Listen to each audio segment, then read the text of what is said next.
Okay, I wanted to make sure my camera was working. Hello, everyone. How are you doing? I have my Christmas bunchy, as I promised. He still sounds the same, however. Do, in fact, join me in comments. I know I'm like ODing on Matt Walsh. He just always has good content to comment to. And I've got a backlog of Matt Walsh stuff to do, but then I'm going to start like listening to some other people. The problem is once you like watch a couple shows from one person, then YouTube just keeps showing you more. Though there's been some really intriguing Candace Owens stuff, but she's like, listen, if you're a Candace fan, listen, I admire her moxie, but she's kind of turned into the Alex Jones of Alex Joneses, if that means anything. Like, I don't know. I just don't even know what to think of Candace anymore. I like her a lot better than I used to, though. I mean, I like the weird Candace rather than the really just prudish, but she goes way, way out there with her stuff. And some of the videos now are getting longer than mine, so very difficult to extract out. And of course, she has obviously some opinions still I don't agree with. But anyway, let's do the YouTuber stuff. You can please subscribe. You can wait to the end. You don't know if you're gonna like it or not, unless you're a regular watcher and have not yet subscribed. I would really appreciate it. You can also follow me on Twitter. Appreciate that as well. But last but not least, you can support me on Patreon at patreon.com/Pink Flame of Liberty. And I do have YouTube channel memberships. What do you get with that? Well, let me tell you what you get with that. You get the book discussions, which are only members only or Patreon only. They don't ever get released on the channel, except for maybe a year later, 2 years later. Sometimes I'll release them, but you get advanced copies, advanced viewing of my two new channels, Jurassic Dictionary and Pink Parliamentarian. I try to release those a day or two early as an extra bonus. And right now for the book, we're going through The Morality of Capitalism, which is an excellent book. Speaking of books, Sean Dempsey has been a sponsor of the show for years now. And if you are into investing, I'm terrible with money, for a libertarian particularly. But if you are good with saving, that's why I don't carry cash, because it's gone. It's just gone. But if you're much better than me, you're going to want this, The Investor's Warp Whistles. Now, remember, he also writes children's books. So look him up on Amazon, because there are some really cute children's books that he does. And I thank Sean for being such a long-time sponsor of the show. On Patreon, if you're the highest tier sponsor, I'll advertise your product or your message, as long as it's in line with liberty and something I can get on board with. And there's all kinds of other perks that my patrons just never take advantage of. But, there's merch that you can get once per year. If there's a specific question you'd like me to address, you can do that. So check out patreon.com/Pink Flame of Liberty. One of the favorite shows I did was, Does Libertarianism Permit Voluntary Slavery? That was from a patron that, bought just 1 month of one of the higher tiers. So he could ask me to dedicate a show to that question. And it's one of my favorite shows that I've done. So without further ado, let me set up for you what we are commenting on. So this is Matt talking about the population implosion, which I am finding to be a particular, obsession. I got a piece of hair on my mouth. Yeah, doesn't taste pink. Yeah. Anyway, it seems to be a particular obsession of the right. And there definitely is some there. We are not at replacement levels, as it were. in many countries, and it's usually the wealthier countries, but also depending on who you listen to. So if you're a person concerned about this, please don't think that any of these darker trends that I'm going to point out apply necessarily to you. But if you're honest, you'll see that they do apply to some people. So when you start going down this rabbit hole of concern about not being at replacement level, and I was going to mention Paul, I can't pronounce his last name, Ehrlich, 23 Ski 2 with the population bomb, I think it was called, that had come out in the 70s. And if you look at the early Libertarian Party platform, it talks about controlling population, being against government control of population, and that's why. And it is the exact opposite of what Paul Ehrlich, that's just how I'm going to pronounce it, predicted. But I'm going to springboard a bit off of what he had to say. You were getting a bit ahead of me. So the dark rabbit trails this can go into, though, is there is a segment of people that are concerned about this, that are of the they will not replace us crowd, if you know what I mean, the Tiki Taliban, that are more concerned that the countries or areas that are at more than replacement level tend to be non-white countries, and they're concerned of the extinction of white people and things like that. I think I have to say white people. But there's that rabbit trail. But there's also the dark rabbit trail of misogyny, where it's all women's fault because now women are getting educated, and now women are waiting, and women have the right to vote, and women are making the state their daddy, and all of this. And it's much, much more complex than that. It certainly is real. The replacement level is 2.1, and I used to laugh at that when I was a kid, when they would just talk about birth rate levels and things like that. I'm like, how can you have point whatever of a kid? And 2.1, I think someone explained it to me. It's the 0.1 is to account for the relatively rare cases now of children not surviving to adulthood. And that makes a big difference, though, when you're comparing these numbers. And we'll get into this more with Matt, but let me just put that out there to you. None of the numbers I'm going to be giving you are precise, by the way, because it's just illustrative. Illustrative. I'm not good with pronunciations tonight, but they'll point out, like in the 1800s, the average birth rate per woman was 6 or something like that. But they fail to mention that was barely replacement rate, or sometimes underneath replacement rate, because children died. They had so many of them because so few of them made it to have children of their own. And some of the shows I was doing while actually researching this topic a bit would talk about how the desire to carry on the family name, say you had a son that was born and you named him John because the father's name was John, but unfortunately baby John died in infancy. They'd name their next son John. Sometimes there was 3 or 4 Johns before they got one that would live past childhood. So we are very fortunate today where the replacement rate is 2.1. That speaks a lot for the technological advancements where A, women don't die in childbirth, and B, children don't die young.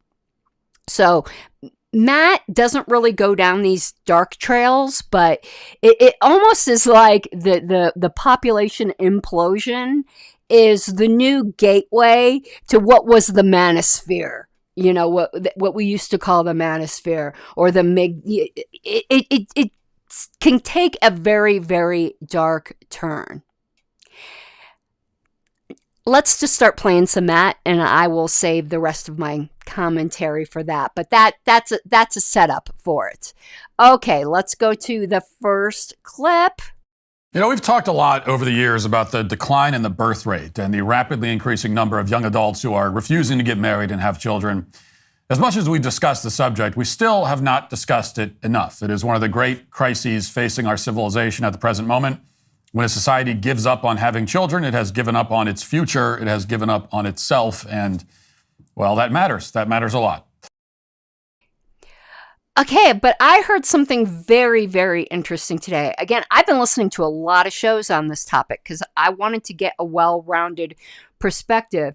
And a show I was watching today, and I wish I had remembered who it was because I would put it in the show notes, but I don't recall, to be honest with you. I could go look through my YouTube history, I suppose. But it talked about that a lot of the people who are childless later in life weren't necessarily childless by choice. Now, I don't have any children, and it's childless by choice. There's many reasons for that. I don't have to justify that to anyone.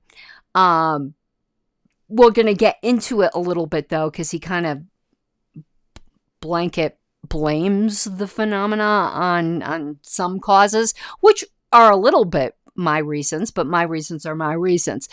But this study had said across cultures that a lot of people that are experiencing grief as they're in their 40s or in their late 30s that did not have children, they wanted to have children. So they were not childless by choice. That in a more wealthy, industrialized nation were incentivized to put off having children till later. And the fact is, just like that book, The Cruel Equations, doesn't talk about fertility, but about the stowaway that had to be put into the airlock. But a woman's most fertile years are when she's younger. But if you're trying to establish yourself in a career or establish yourself to, where you feel financially secure enough or whatever your reasons may be, then you find yourself 28, you're not yet with that special someone that you would like to raise a family with. That can take, 3 to 5 years to find someone, and then you're outside that window. And the show also talked about marrying too young and putting off children. I don't know if this is true or not, okay? I heard it on YouTube. I saw it on the internet, so it must be true. But it talked about that in an evolutionary sense, if you're a couple and you both want children, which is more common than not, wanting them, and 5-6 years go by, and this is the perfect person for you, and you get married at 19, 20. 5 or 6 years go by, and you don't have children, but it's by choice. It's because you're using contraception or whatever it might be.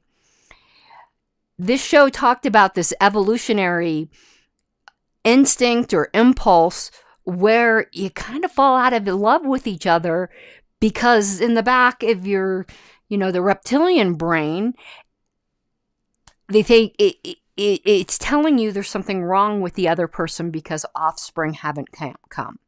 And it's one of y'all two's fault. One of you two are infertile. And if you split up, there's a 50% chance that you can still have children. So they said getting married too young can be dangerous. Getting married too late to have children can be dangerous because your chances of conceiving go down. Now, I question whether this is actually the emergency that everyone is claiming it to be. And perhaps that's because I'm the eternal optimist. That gets into Paul. And 23 Skitu says he pronounces it Ehrlich. So Paul Ehrlich, that's easier. Paul's concern was that we simply can't feed more people. But what in fact happened?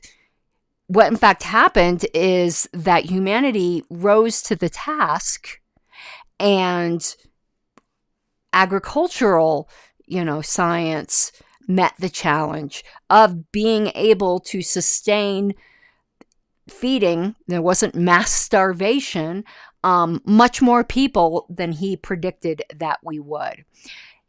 I don't think humanity is going to let itself go extinct. There might be some bad times ahead where we're going to have to figure something out, because as multiple of the shows I was listening to had stated, typically society, or, a culture, a society, I guess is the way to put it, is in a pyramid shape where you have much more young people that are there to take care of the older people. But if we keep going the route we're going to be an inverted triangle where the number of people that are older, the largest growing demographic right now is people over 80, is what this show had said. And I could see how that can be a problem. In some ways, though, I know some people are not going to like me saying this. I don't believe in retirement. Retirement is a relatively new concept, too. Normally, you might slow down as you get older, but kind of like how adolescence is somewhat of a new concept. It's a luxury that is afforded to, again, more affluent countries and cultures. But normally you worked. You worked throughout your life. Like, I'm not planning on retiring. Might cut back, of course, as you get older. And then there are some people who have to. I mean, they have health conditions, things like that. No shame. Just saying that I don't believe in that as a general rule, that when you hit 65, you retire. And we're going to start seeing more of that. In fact, this may be the way that we're going to phase out a lot of Social Security, because as we have less young people in the workforce, there's going to be a greater demand for the seasoned fruit that we already have. And I think we'll see people working longer. And at least with men, I know there have been studies that said, they retire and tend to die because they don't have a purpose in life anymore. Now, I know women don't find their identity in their jobs as much, but men certainly do. And keeping active and self-sustaining, I don't think is a bad thing. Anyway, that was somewhat of a rabbit trail, but it's all related to the topic, I think. And when I said I think maybe technological advances will come along, I can't really even envision what they are without getting all Brave New World. Like, I don't think we should be growing babies in factories or anything like that.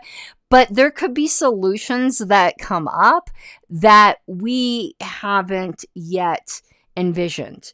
And everyone knows that I've got a bit of an anarcho-primitivist streak in me, and perhaps I'll be proven really wrong, where the advent of AI and robotics and that sort of thing. Now, we've had robotics forever, but I mean like AI robotics. Maybe that will free women up to have more free time to have both the career and the family. Because I do agree with people who say that during the 70s, 80s, 90s, women were sold a bill of goods. You could have it all. You can't. Everything has a cost. I'm all for women having a career. I mean, I've been a career woman my whole life. Don't have children. But you really can't have it all. If you want to have a large family, you're going to need to start young, and you might not be able to have a career. You might be fortunate enough to have something that you could do from home, but that's not going to be true of most women. Everything has a trade-off. Okay, next one. Now, of course, plenty of people are still having children. We haven't entered full-on children of men territory quite yet. Our population is still growing, just as the population of the world is still growing. But the growth is slowing, and we have long since crossed the crucial threshold in this country where our fertility rate is now below replacement level. We are no longer having enough babies to replace older people as they die off. And as a consequence, our population itself grows older and more top-heavy, and all kinds of complications follow from that. And those complications quickly turn into catastrophes. Okay, yeah, I keep hitting the wrong button. It's funny that he went into we haven't gone into children and men territory, as you could tell by my thumbnail, which was meant to be a little bit provocative. If any of y'all are connoisseurs of The Handmaid's Tale, that background in the thumbnail is what was shown when they first gathered all the women together into the Red Center and talked about falling fertility rates. Now, I know it's a big joke that because some people on the left get extremely hysterical, and anytime you bring this topic up, or anytime the right is coming into power, oh my God, they're going to want to turn us into The Handmaid's Tale. But I don't think it's entirely irrational. I don't mean full out Handmaid's Tale. But when you start seeing these dark trails of, well, we need to start restricting the rights of women, that it's the rights of women that are going to be the downfall of humanity, that is getting into that kind of territory. And it starts to really make me very concerned about, my libertarian concerns for individual rights, autonomy, and choices. And he's going to get into that a little bit, and I'm obviously going to disagree with him. But let's go to the next one. We've discussed many aspects of this problem, but it's a problem so deep and all-encompassing that there are always going to be new dimensions to explore. And a few days ago, the New York Times, engaging in another random act of journalism, as Rush Limbaugh used to call it, published a piece homing in on a facet of the birth rate decline that, until now, hadn't gotten much press, if any at all. The article is titled, quote, "The Unspoken Grief of Never Becoming a Grandparent." Okay. That is also an interesting facet. That, you see, both of my parents are deceased. But if my mother was still alive, I think she was very disappointed. Like, she could tell as time was going on that I wasn't going to have any children. Now, my sister did. So she had that, but she would have liked to have seen me have children as well. And I can empathize with these parents who expected to become grandparents and then never got that. But you want to know what? You don't have the right to feel entitled to your children reproducing. Matt will really disagree with me here, but you don't have that right. They didn't ask to be born. Simply by the fact that you had children does not impose an obligation upon them to have children. And as harsh as that might be, we can feel empathy, but there is no obligation there.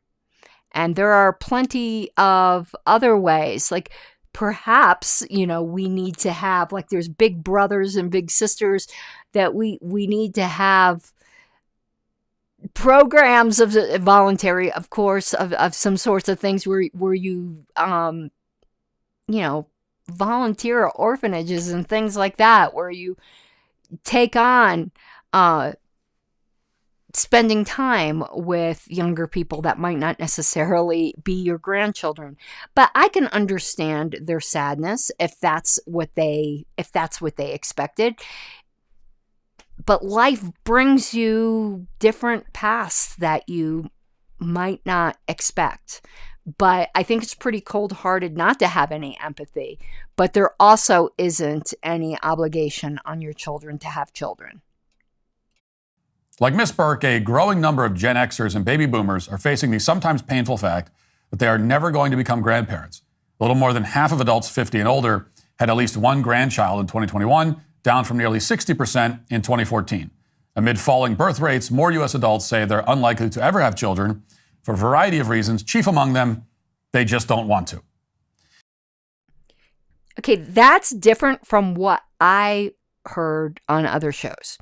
Now, Matt's going to highlight on that point because he just thinks it's incredibly selfish and terrible, and there's something, just you're a bad person if you don't want to have kids.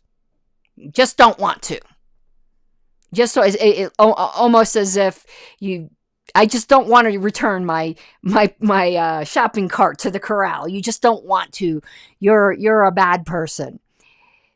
That isn't what I had heard from persons who weren't so committed to a right-wing view, but more of a centrist view, that a lot of people did want to have kids, but they have regrets because they made certain trade-offs that turned out not to pay off in the end with children. I don't think the majority reason is just a simple, I don't want to. Now, there are some that would say, I would want to, but, and then they give reasons, and some of the reasons he thinks are bad. But that's different than I just don't want to. So some of the reasons he'll give, which we'll get into, the climate crisis. If that's something you truly, are bought into, hook, line, and sinker. And I know some of my libertarian friends or some of my more conspiracy-minded friends will not like me saying this, but I do believe there is man-made climate change. I don't think it's quite as extreme, quite obviously, because according to Al Gore, Florida should be underwater by now. But just use your noodle for a second. There's no way we can put this much pollutants into the atmosphere without it causing some kind of deleterious effects. That's just logic. The extent of it, that's up to you to determine, okay? I do think it's also cyclical. We can't help sun flares and all the other reasons that there can be, differences in climate. But if we think that mankind is not affecting the climate, I think you got nuts and bolts in the head, or what's it? I can't, there was an Italian expression, cabinazzi in the gabba, something like that. I can't remember what it was. My father used to say it all the time. But if that is someone's reason that they feel scared about the future of the planet, and they don't think it's ethical necessarily to bring more people into the world. Now, I wouldn't agree with them. I don't think that's a good reason, but that's an individual reason. Nobody needs my approval. That isn't, I just don't want to. That is, I wish I could, but X, whatever X might be. And he's going to poo-poo a lot of the reasons for X. Now, here's where, even though I don't have to, I am going to give you my reasons. And one of them he would think is terrible. And I don't care what Matt thinks, as I think it's pretty obvious over the course of my multiple critiques of Matt. One of them, first and foremost, I am pretty open about the fact that I'm autistic. I think I would have a lot of problems with a baby. In fact, I'm one of those rare women. I don't dislike babies. That sounds terrible, but I'm not attracted to babies. I used to work in some large law offices when, one of the gals would have a new baby and come in, and all the women would flock over and I'd be running the other direction. The first time I ever held a baby is 3 years ago, maybe. It's just not my thing. And the idea of changing a diaper with my sensory issues absolutely horrifies me. I think I could throw up right now just thinking about it. And I'm not very mothering. I think more people need to step back and think about, will they be good parents? Even if they want kids, will you be a good parent? I don't think I would have been a good mother. And that, I think, is a much more responsible point of view to step back rather than just thinking you automatically have to pop a few out. Will you be a good mother? My mother was a very good mother in a lot of ways. There are some ways all of our parents have had faults, but I never felt unloved, uncared for, uncherished, everything in her world. Like, my mother was mothering, I'm not the mothering type. And I would like, if I were ever, now I'm way past childbearing age, but when I was younger, to be able to give that same sort of thing. Like, I still remember the songs my mother would sing to me when I was young. I wouldn't be that kind of mom. I'd be kind of a cold fish, I think. And I don't know. I think it's important for children to have a mothering mother. So that's one reason. And the sensory issues and the way I can get overwhelmed and overstimulated. So that's a health thing. I also have POCS. We're going to start to get into some TMI here, a tilted uterus. I am one of those that would probably have severe physical complications from physically bearing children. I got a little bit of scoliosis. Like, I'm a hot mess health-wise when it comes to stuff. I still have some kind of inflammatory autoimmune condition that hasn't been entirely diagnosed. I've been tested for Crohn's disease more than I can tell you, because the symptoms I have totally mimic that, but it's not. I've been tested for lupus, everything. They can't figure out what it is. I'm one of those unicorns. So there's health reasons. But there's also, I am one of those, I just don't want to, or didn't want to. And on one hand, I think anyone who doesn't have kids, on one hand, they might regret it on one hand. But when I look back on everything I've done in my life, I value my personal freedom more. I just do. Matt can think that's selfish all he wants. But when I sometimes just sit down and have a conversation with someone about all the various things I've done in my life, they're usually pretty amazed. But I want it again, it's a trade-off. Will I regret it when I'm, 10 years from now?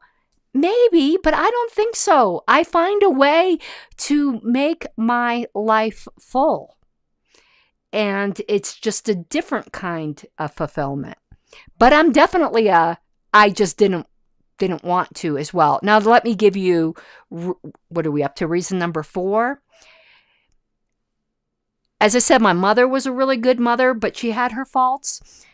One of the faults is she liked the bad boys. And I grew up in a not so functional home as far as the relationship between my mother and my father. It was physically abusive, not to me. I've told this story before, if you go look up one of my story time videos. But my dad, towards my mother, there was a lot of DV. A lot of DV. And as is the cycle, I grew up and then married into an abusive relationship. So though it wasn't so much physical, though towards the end there was some of that, it was mostly emotional, manipulative, drinking, all kinds of issues like that. That would not have been a good environment to bring a child into. So during the years when I would have been fertile myrtle, that was not good. And I finally got out of that relationship. But, the cycle perpetuates. A lot of times women or who are little girls who grew up in that kind of household end up in abusive relationships.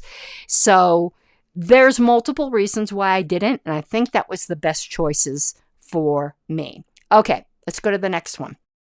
Because it is not a recent theory that older children should help care for their younger siblings.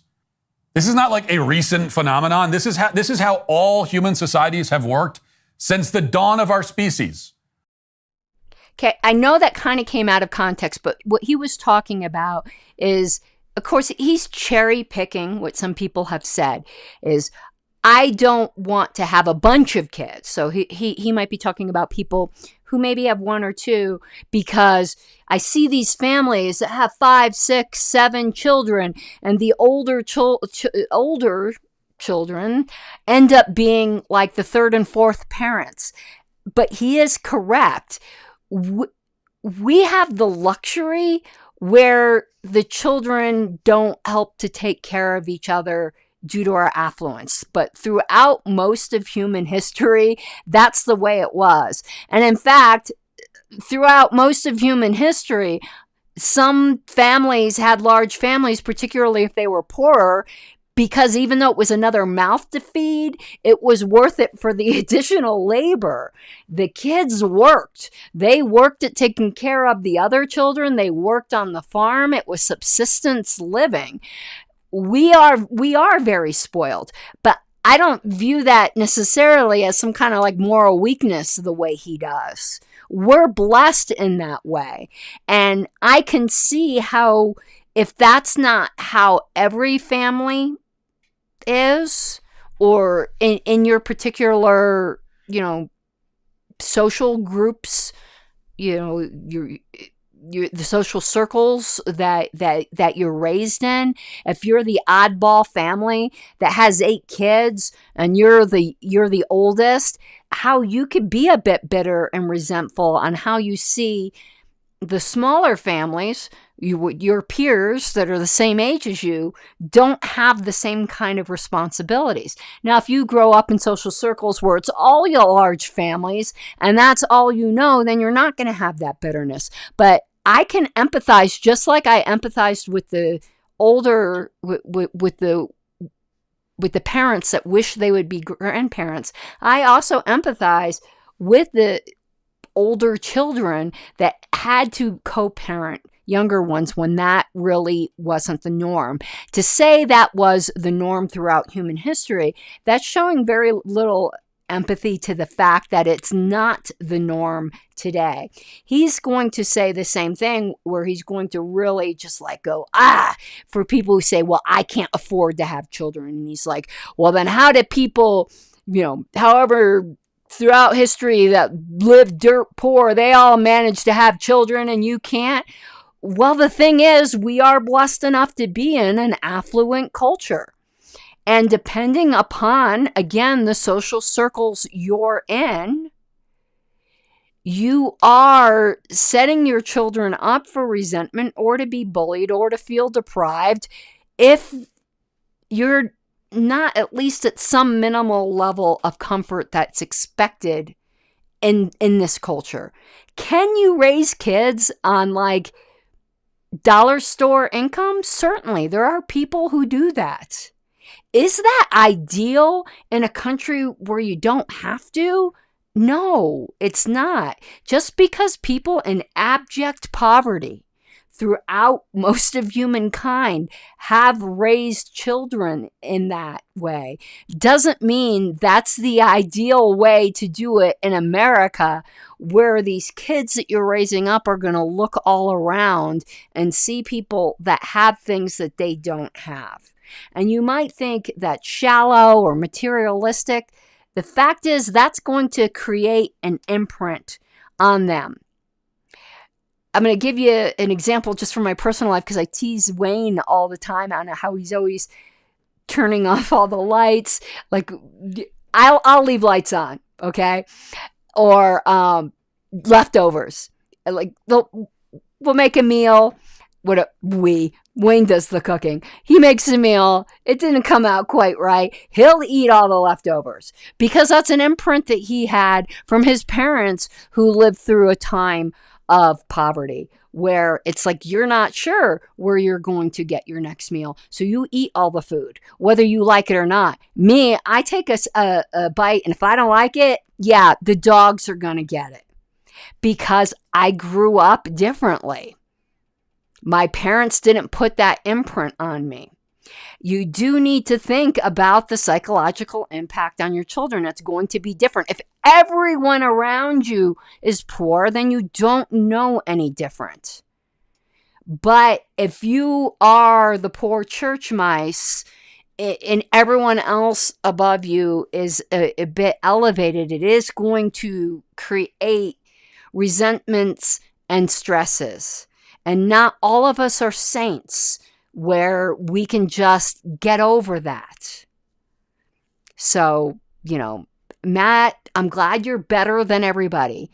But, you're also really blessed that you have now this career where you're making a lot of money. And I understand he's got like 4 kids and he started from nothing. But most people aren't going to end up with the story that you had. Now, it turns out, I grew up lower middle class. So it was middle class, but lower to middle class. Certainly not upper middle class. But everyone around me was the same. But I had some good friends that were definitely poorer. And things didn't turn out so great for some of them. It's also, I'm going to use a weird real estate analogy here, but I forgot who told me this, but where if you're buying into a community, mostly tract housing or whatever it might be, don't buy the most expensive house in the block because it sticks out, but you also don't buy the shabbiest one either. You kind of want to be in the middle and fit in. And particularly with kids want to fit in. Getting bullied and standing out, while in some kids that will create, this tough character, and a lot of them, it will create some lifelong trauma as well. The economy is not preventing anyone from starting a family or having children. Okay? It's not preventing anyone. Now, I'm not denying that the economy is in poor shape at the moment, but that is not a good reason or a valid reason for a society to give up on the family. If anything, it's all the more reason not to give up on the family. What do you think happens to the economy when everybody gets older and you don't have enough younger people coming up the ranks? You think that makes the economy better? Is that going to solve the problem? And also, you don't need generational wealth to start a family, okay? You don't need to be this is what we're hearing. You have to be a trust fund Nepo baby to simply have a kid. You have to be a multi-millionaire living in extreme luxury to afford even a single child. I mean, this is the kind of mentality that many people have now. I don't think it's many people. Certainly, some people might feel that way. But, I mean, I can tell you, I have had, I don't have like I've only got, an AS, but do have a college degree. It isn't in, women's studies. I actually went and got my 2-year paralegal degree. So it's kind of like vocational school, and immediately went to work in a field where I get paid decently well. And my ex at the time, forget about, the whatever abusive situations there were. He worked in a technical trade, and, we made decent money, but we never felt like we could afford children, even if we wanted them. Things were just so expensive. We would both have to work, then who's going to watch the child? And then if one of you decides not to work, then you're living in just not the greatest areas, and you're worried about medical bills. You're worried about if your car would break down. To just hand wave all that aside, I know people power through it, but it certainly is not ideal. And I don't think there's anything wrong with wanting, if you're going to bring a child into the world, wanting to know that if they got sick, you wouldn't be up at night worried about how you're going to take them to the doctor, or if you should lose your job worrying about how you're going to put food on the table. So, yes, it can be done. It doesn't mean it's ideal. And I certainly never felt like we needed to be rich. You know, we lived in our own home in Florida. It was very modestly priced. It was like 1,100 square feet. Even though it was in 96, we bought it for $80,000. You know, you can't find a house that's not in the middle of someplace you wouldn't want to live for that kind of price now. But we never felt like we could afford that a child, even if it was good situation in other ways. And hi, everyone that is saying hi in the chat. So you say that you can't afford to start a family. Well, how can that be? How can it be that you can't afford it, and yet billions of people have afforded it with less? How is it that you can't do something that has been done under more difficult circumstances billions of times? I think he is being pedantic about the word can't. Obviously, you can. It ain't that hard to make a kid. Anyone can do it, pretty much. Almost anyone. You know what I mean? If some people are infertile, but you know what I mean. Yeah, you can. He's being hyper literal with that word. But do we simply exist just to pump out children so that they can pump out children, so that they can pump out children, and so on and so on, like the shampoo commercial? No, I think it's perfectly natural to want to have a comfortable life. And if he wants to ascribe some kind of moral failing to that, well, he's saying that from his position of privilege. And that's okay. I'm not using that like in the ultra left kind of way. The fact is, good for him, you know, more power to him. But there's nothing wrong with saying, I don't feel financially secure enough to do that. And with public school indoctrination and things like that, it's perfectly understandable for parents to say, I want to be able to homeschool. And that's raising a family on one income is really, really tough. And can it be done? Sure. But I think there's more to life than I'm just going to sacrifice everything in order to have a family. Some people, that might be what they've always wanted, and that's fine. But I don't think it's a moral failing on your part if that's not what you want. And that brings me to the final point that I want to make. We heard those responses to the New York Times article from people who insisted quite indignantly that they don't owe it to anyone to have kids. But actually, you kind of do. And nobody will tell you this. Okay, nobody will talk about the obligation to start a family. The idea that any of us have any obligations at all is, of course, anathema to the modern mind.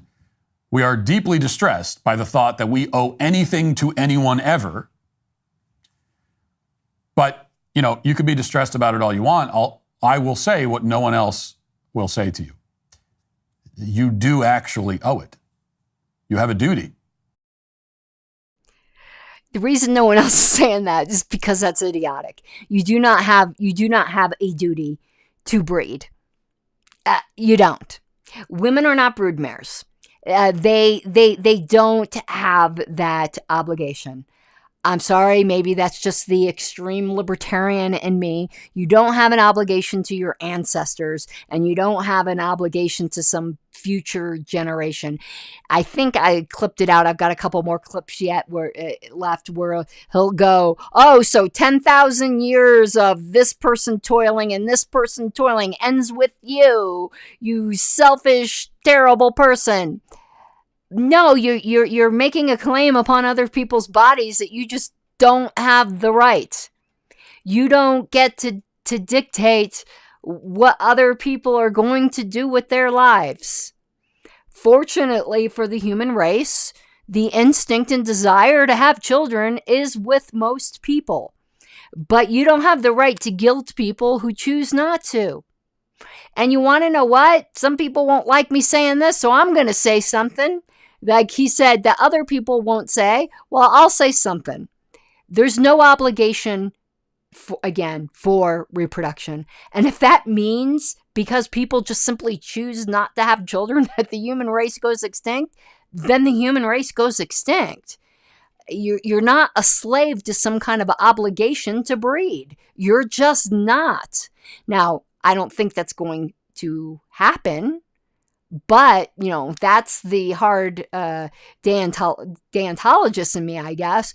But I believe in human autonomy. And if everyone just decided tomorrow that they didn't want to have any more kids, that's the way it goes. That's the way it goes. I don't think that's what's going to happen. And is it always optimal? I know he's worried about how we're going to be the inverted pyramid, but maybe that is where I'm wrong about AI and the advances in technology. Maybe that's going to take care of but who will take care of the older people problem? But what necessarily is intrinsically desirable about doubling our population I forgot, there was a show I watched on it before where it was before every 1,500 years, and then it went down to every 100 years, and then it went, down to decades. What makes you think that what we have right now is ideal? And I understand it's exponential. I understand that if we have less kids today, then they'll have that it starts to plummet. Well, who's not to say that, yes, this turns into some kind of problem that the children of tomorrow aren't going to look around and go, nope, this isn't working out. And then the culture and society is just like, well, we're all going to have 10 kids each. We don't know how it's going to solve itself.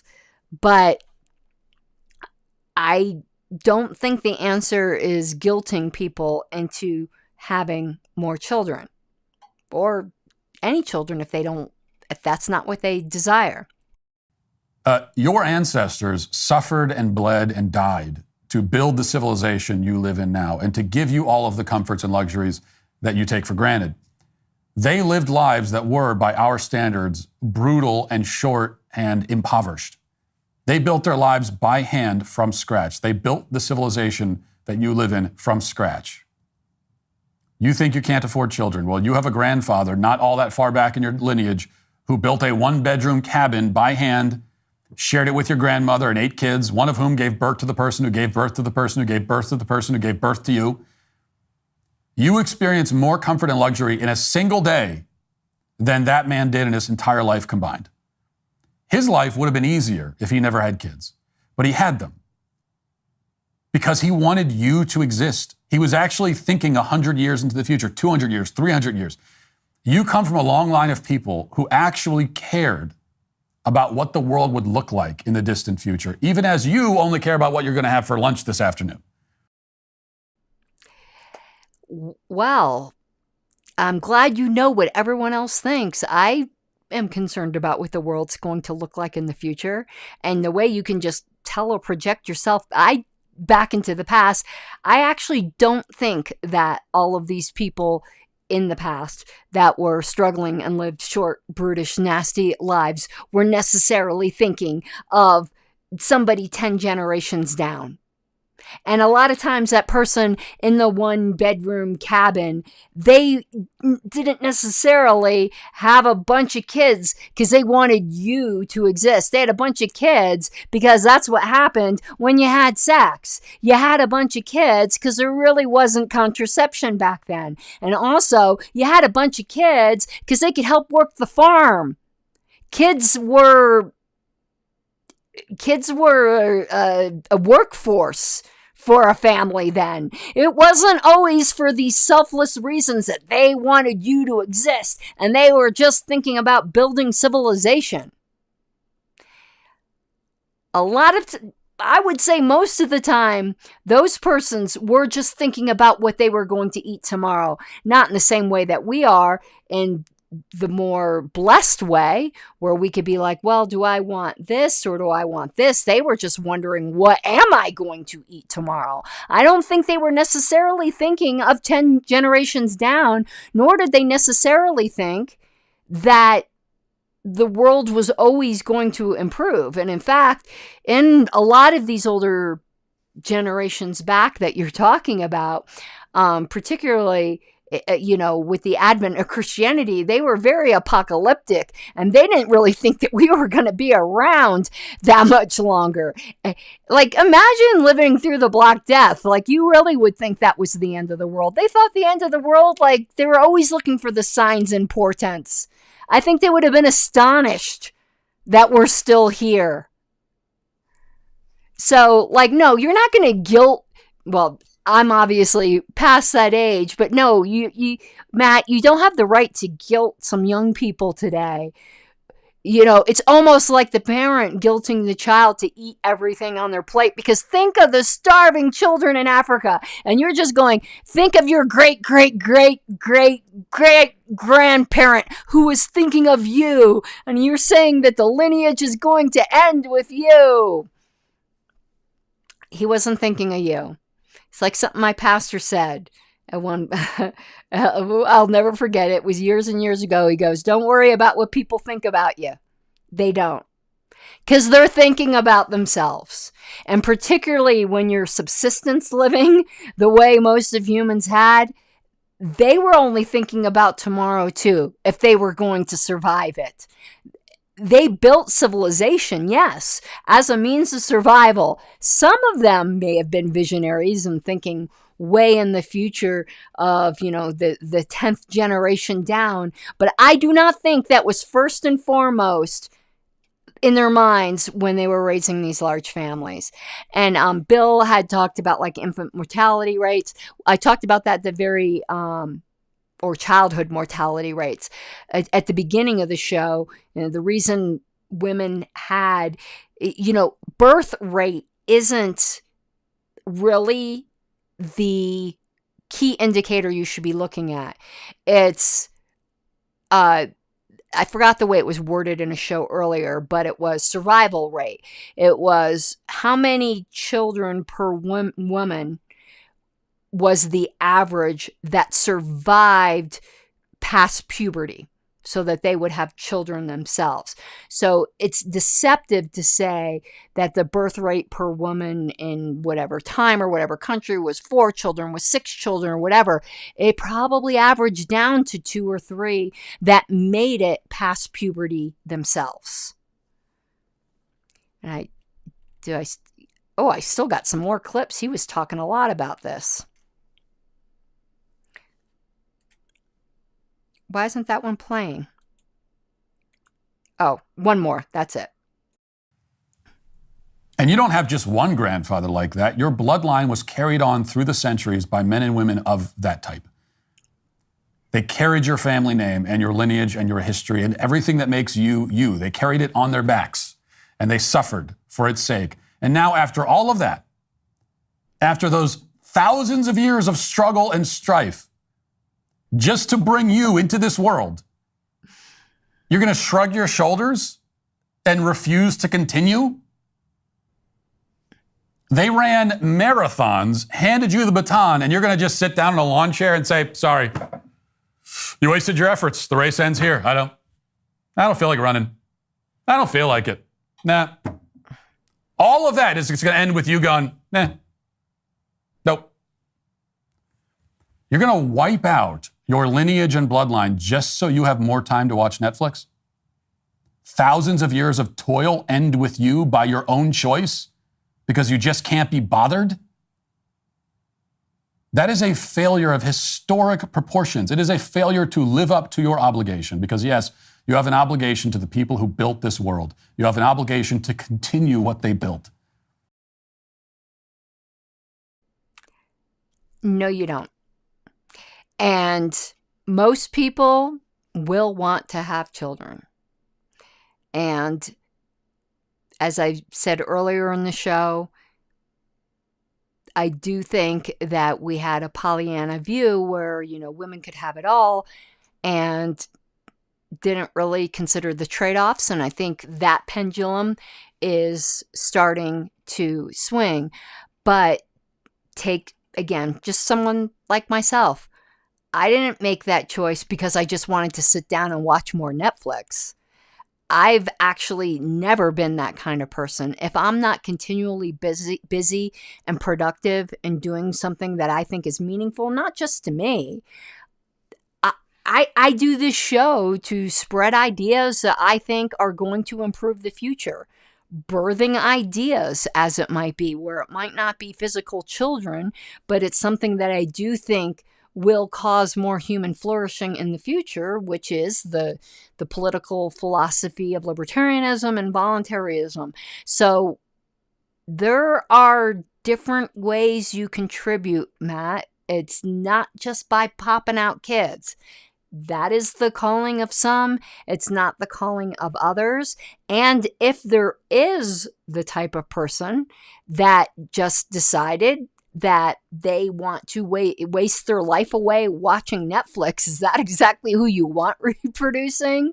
So I don't know what to tell you, but you don't have a claim upon the body and toil of other people.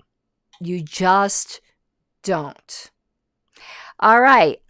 That's going to be it for at least critiquing or interacting, because it wasn't all a critique, Matt, on this topic. The topic has been one that very much interests me because I do think we are at a crossroads on how we're going to deal with it. And I do think it can go into some dark places where it will set back women's rights.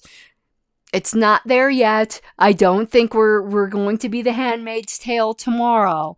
But I also think we're foolish if we don't think, if the pendulum swings too far right, that we're not going to end up in a direction that I know I wouldn't care for and I wouldn't want for young women. When I see,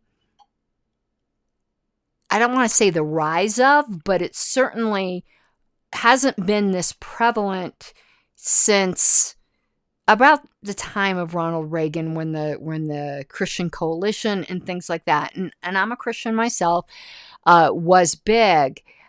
I certainly can see a swing towards a repressive gendered, and I do believe there's a difference between men and women, but it doesn't need to be repressive, holding back of women, because it seems like all of the burden is being placed there. And if we don't think that kind of dystopian future, isn't possible, I think we are fooling ourselves.